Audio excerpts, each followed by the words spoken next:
हाय friends, welcome back once again. आज हम लोग सीखेंगे subject plus verb plus object यानी अदर वर्ड। ये चीज़ क्या होता है आपको पता है कि सब्जेक्ट वर्ब और ऑब्जेक्ट के बिना इंग्लिश कुछ भी नहीं है।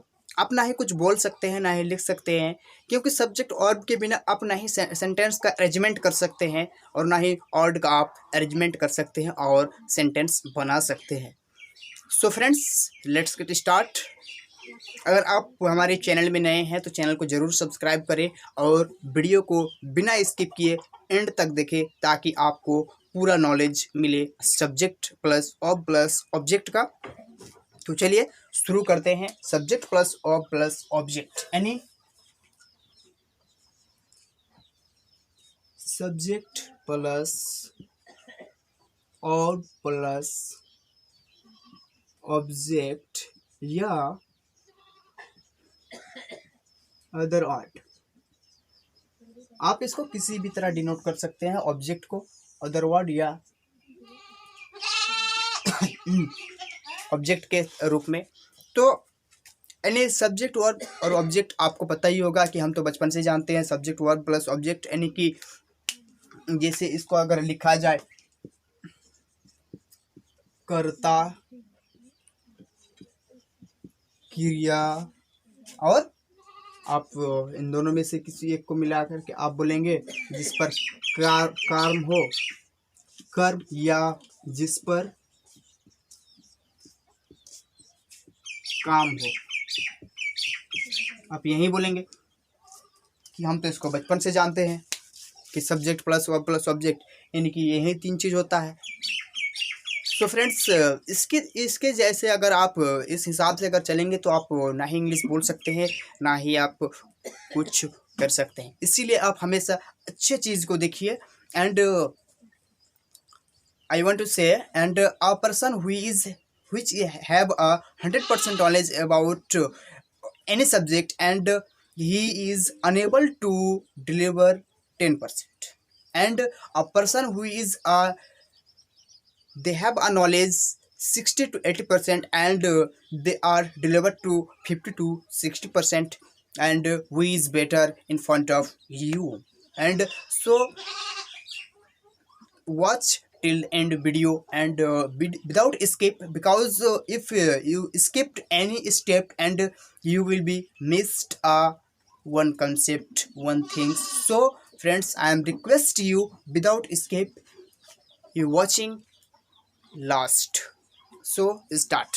यानी सब्जेक्ट ऑब्जेक्ट होता क्या है, subject plus verb plus object, यानी कि आप इस हिसाब से बोलेंगे। यानी कि अगर सब्जेक्ट को फर्स्ट ऑफ ऑल अगर सब्जेक्ट को लिया जाए कि सब्जेक्ट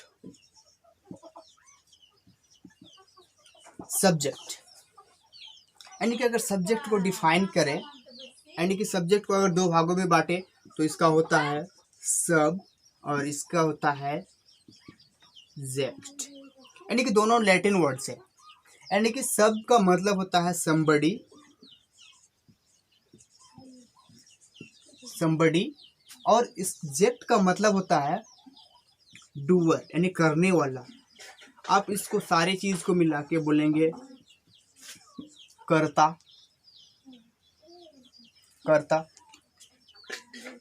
ग्रामेटिकली सही है। अगर इस बेस में चलेंगे, इस हिसाब से चलेंगे तो ना ही आप इंग्लिश बोल सकते हैं और ना ही कुछ लिख सकते हैं और ना ही आप सेंटेंस का अरेंजमेंट, सही अरेंजमेंट कर सकते हैं। आप हमेशा सब्जेक्ट चूज करने में मिस करेंगे। कैसे, तो मैं आपको आगे बताऊंगा, तो बने रहिए वीडियो में। यानी ये चीज़ है somebody, डूअर, आप बोलेंगे करता, यानी कि कर्ता का मतलब ही होता है कि काम करने वाला है, यानी कि कुछ भी करने वाला है। क्या पेन कोई काम करता है? नहीं काम करता। ये नॉन लिविंग थिंग्स है।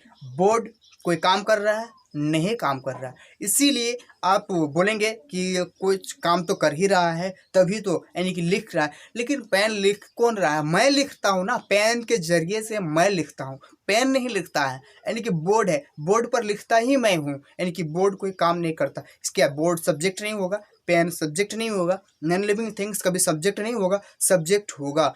क्या हमेशा लिविंग थिंग्स ही सब्जेक्ट होगा? यानी कि दुनिया का, आप कह सकते हैं दुनिया का हर एक वो चीज़ सब्जेक्ट है।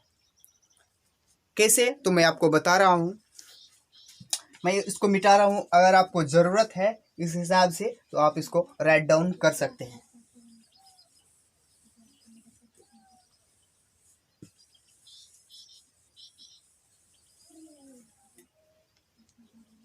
सब्जेक्ट यानी सब्जेक्ट। सबसे पहले आपको सब्जेक्ट का ज्ञान लेने के लिए सबसे पहले आपको नाउन का ज्ञान होना जरूरी है। जैसे आपने बचपन में ही पढ़ा होगा, बचपन से आज तक हम लोग पढ़ते ही आ रहे हैं, noun is the name of place, person और thing that is called noun. किसी भी किसी भी वस्तु, स्थान या नाम को नाउन कहते हैं। यही चीज़ हम लोग पढ़ते आ रहे हैं। ये बुकिश डेफिनेशन है। आप मॉडर्न युग में है, आप आधुनिक युग में है, तो आपको आधुनिक हिसाब से चलना पड़ेगा। इसीलिए आप डायरेक्ट 2 या 3 वर्ड में आप उसको आंसर दे सकते हैं कि नाउन, दुनिया का कोई भी नाम हो वो नाउन है। विदाउट नाउन का, नेम का कुछ भी नहीं है। इसलिए दुनिया का हर एक चीज़ नाउन है। अब चलते हैं, जैसे एग्जांपल ले लेते हैं।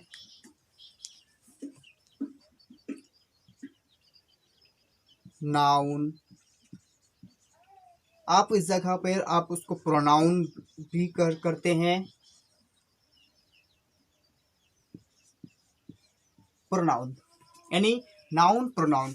अब इन दोनों को बताएंगे कि अब जैसे मान लीजिए अमन जाता है, राम काम करता है, यानी कि इस हिसाब से जैसे pen is good, board is good, you are good, I am good. क्या हमेशा मतलब लिविंग थिंग्स ही होगा? अब जैसे मैंने आपको बताया board is good, pen is good, ये नॉन लिविंग थिंग्स है। आप इसको तो बता सकते हैं। आप जैसे मान लीजिए मैं आपको लिख के बता रहा हूँ,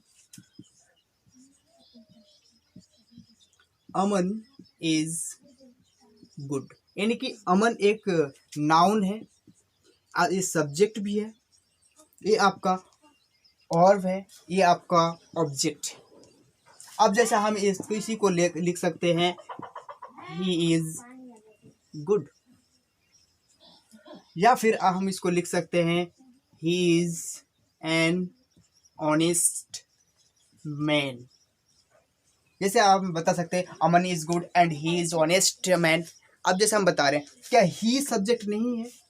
ही भी एक सब्जेक्ट है, यानी कि प्रोनाउन के हिसाब से ही सब्जेक्ट है। ये आपका वर्ब है, ये सब्जेक्ट है। तो आपका यहाँ जो ये काम कर रहा है, ये आपका ऑब्जेक्ट यानी अदर वर्ड का काम कर रहा है।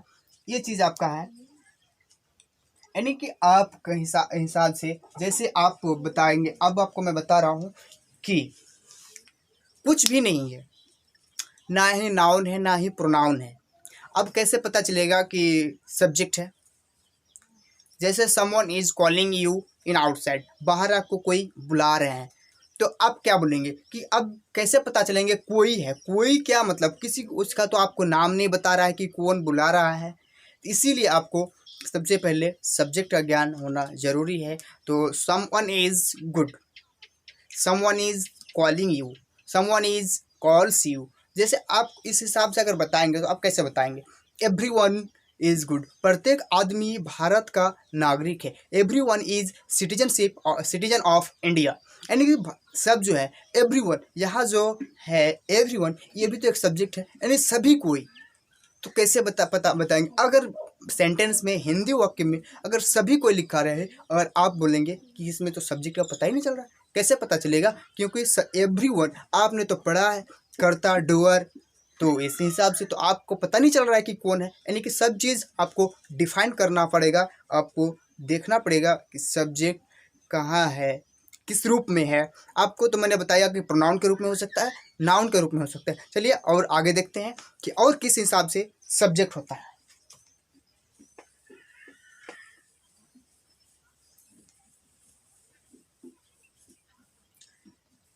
सब्जेक्ट यानी जब इसका ये होगा,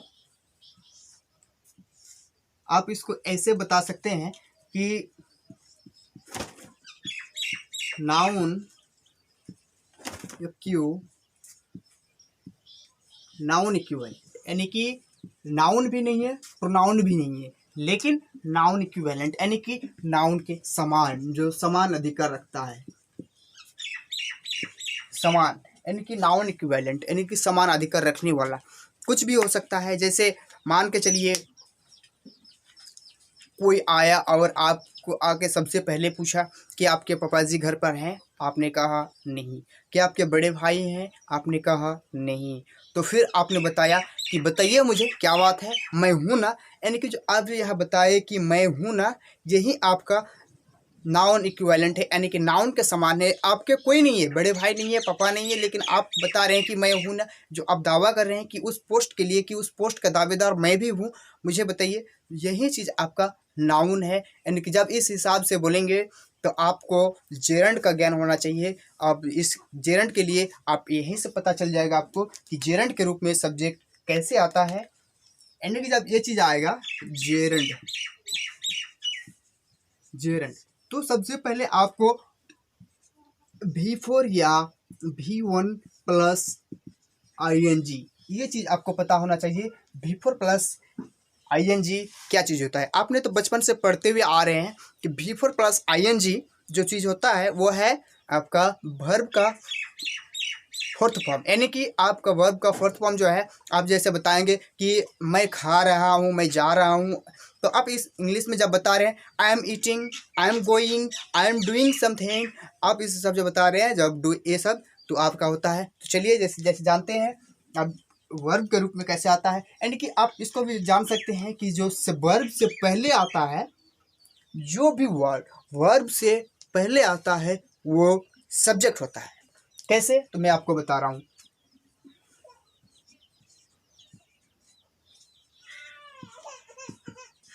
Laughing is good for health.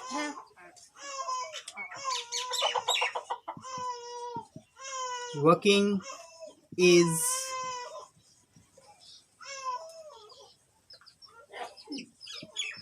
useful for us.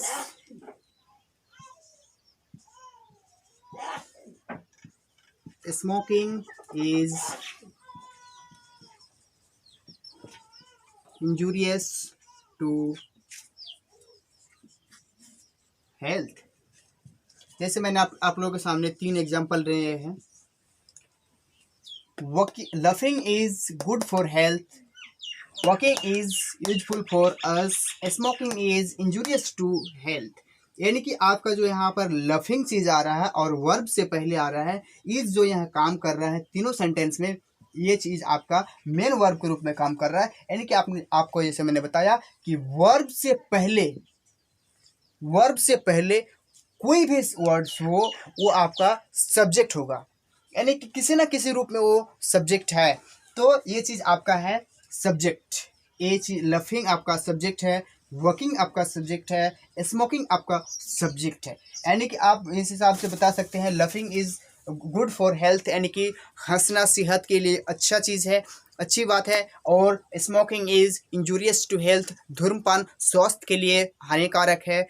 आप जैसे हम लोग तो सिगरेट को यूजफुल मान रहे हैं, इसीलिए स्मोक कर लेते हैं। यानी we have a bad habit, and to because lots of people are smoking, I am give a suggest him quit it। And ये चीज आपका हो गया जेरेंट के रूप में सब्जेक्ट। तो ये आपका क्या है, नाउन इक्विवेलेंट, यानी कि जो चीज आपका है समान अधिकार रखने वाला, वो भी आपका सब्जेक्ट है। यानी कि जब उस हिसाब से सब्जेक्ट को चूज करेंगे, लिखेंगे, तो आपको क्या करना पड़ेगा, V1 प्लस ING या V4।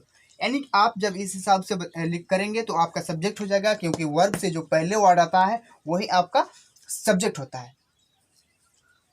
तो चलिए और अभी आगे कुछ है उसको बताते हैं।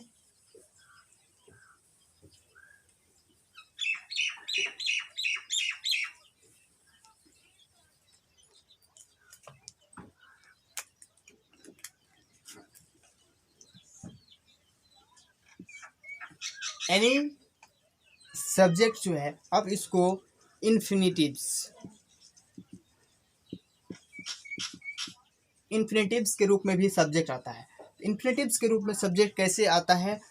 2+V1, 2+वर्ब, यानी कि 2+वर्ब के पहले, जैसे मैंने आप लोगों के सामने एक एग्जांपल ले रहा हूँ, जैसे टू वर्क इज गुड, यानी आप यहाँ देखिए टू वर्क इज गुड, यानी टू वर्क, उसके बाद जो आपका इज आ रहा है, यानी वर्ब से पहले वर्ड आ रहा है वर्क, टू वर्क, यही आपका सब्जेक्ट है, तो ये आपका वर्ब है, ये आपका ऑब्जेक्ट है, यही चीज है। जैसे और एक एग्जांपल ले लीजिए,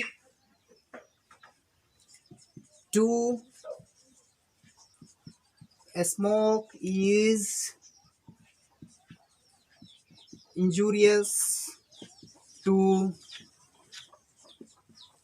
हेल्थ, यानी धूम्रपान स्वास्थ्य के लिए हानिकारक है। तो यहाँ आप देखिए, जैसे टू स्मोक, ईज से पहले आपको मैंने बार बार बता रहा हूँ कि यानी कि वर्ब से पहले जो वर्ड आएगा वही आपका सब्जेक्ट होगा, यानी कि टू के रूप में। अब जैसे आप बताएंगे कि सब्जेक्ट क्या है यहाँ, तो आप बता सकते हैं टू स्मोक, यानी कि ये सब्जेक्ट है। सब्जेक्ट किस रूप में है? तो इन्फिनिटिव्स के रूप में है। जैसे अब आपको लाखों मतलब सेंटेंस एग्जाम्स में आप सब्जेक्ट का चूज कर सकते हैं। जैसे मैंने आपको बताया, जैसे laughing is good for us, यानी हंसना एक अच्छा चीज़ है हम लोगों के लिए। तो आप जैसे बताएंगे कि laughing is good for us, यानी कि लफिंग जो है किस रूप में, किस कैटेगरी का सब्जेक्ट है, तो आप बता सकते हैं ये जेरंड में आता है, ये जेरंड का सब्जेक्ट है, इसीलिए आप उसको जेरंड के रूप में जब जेरंड पढ़ेंगे तब और भी आपको डिटेल्स में बताएंगे। यानी कि बेसिक चीज़ बताए आपको कि ये सब चीज़ सब्जेक्ट होता है, जेरंड के रूप में है। यानी कि working is good for health, यानी वर्किंग जो है आपका सब्जेक्ट है, किस में है? जेरंड में है। जैसे टू वर्क इज गुड, यानी कि ये किस में है? इन्फिनिटिव्स में। तो इस तरह से आप बहुत सारे सब्जेक्ट का चूज कर सकते हैं। जैसे मैंने आपको बताया कि समवन इज कॉलिंग यू, यानी कि कोई आपको बुला रहा है, कि समवन भी आपका सब्जेक्ट है, एवरीवन भी सब्जेक्ट है, यानी कि बहुत सारे सब्जेक्ट हैं जो आपको आगे बताएंगे। ये सिर्फ सब्जेक्ट का मानो इंट्रो है, यानी कि आप लोगों को सिर्फ एक इंट्रो के तौर पे सब्जेक्ट के रूप में बताए, आगे एडवांस लेवल में पढ़ेंगे तब आपको पढ़ाएंगे। सो गाइज, अगर आप अभी तक हमारे चैनल को लाइक नहीं किए हैं तो एक लाइक ज़रूर करें, और हाँ, सब्सक्राइब करना बिल्कुल भी ना भूलें, क्योंकि इसी तरह का वीडियो मैं लाते रहता हूँ। अगर आपको कुछ भी पूछना हो तो आप कमेंट बॉक्स में ज़रूर पूछें।